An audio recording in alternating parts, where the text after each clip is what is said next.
Mr. Chairman, thank you very much, Excellencies, distinguished delegates. It is my pleasure to extend on behalf of the Government of the Maldives our sincere appreciation to the State of Palestine and the excellent team of diplomats here in New York, led by Ambassador Riyad Mansour, for their tireless efforts and hard work as chair of the Group of 77. Having the State of Palestine lead our group, advocating for and promoting the interests of the developing world has been a matter of honor and pride for us all. When our leaders established the G77 over 5 decades ago, we made a pledge to speak in one voice because our firm belief that together we are strong. Together we have advocated to transform the international economic system to a fairer and more inclusive one. Together we have fought to reduce existing inequalities in trade, technology transfer and financing for development. Together we have promoted the idea of common yet differentiated responsibilities to create more prosperous and just world. Excellencies, given our small size and limited representation, the Maldives believes that the unity and solidarity of the group is important in ensuring that our interests are best articulated in various UN fora.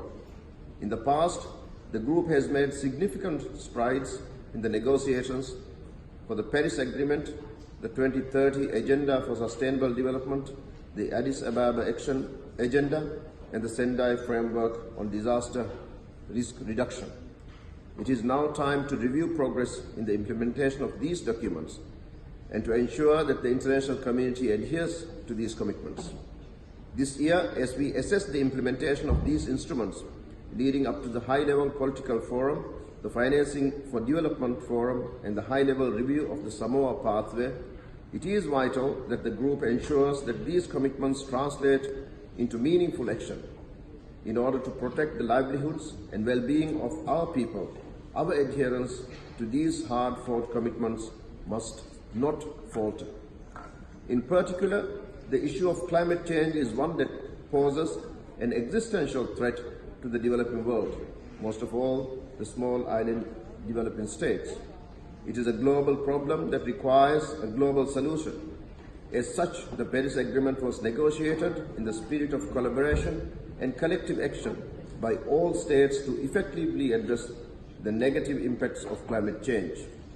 Let me take this opportunity to reiterate the relevance and importance of the group in helping developing states adapt and work together to combat the adverse effects of this man-made phenomenon. Excellencies, with the tireless efforts and continuous guidance of the chair of the group has worked hard to find common positions in the ongoing negotiations for an international legally binding instrument under the United Nations Convention on the Law of the Sea on the conservation and sustainable use of marine biological diversity of areas beyond national jurisdiction. As we prepare for the 4th Intergovernmental Conference in March next year, it is my fervent hope that our group can provide greater focus on our common strengths. Only through working together can we effectively address the existing inequalities in access to and utilization of resources in the high seas in order to ensure their conservation and sustainable use.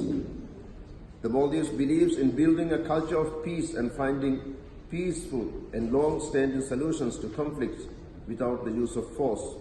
We also believe in standing up for the most vulnerable and marginalized among us. We echo the calls of the international community and urge the governments to come together to ensure that there is a comprehensive dealing with the international environment. At every juncture of our common endeavor to bring progress and prosperity to our people, we have been deeply appreciative of the group and the developing world for standing by with us.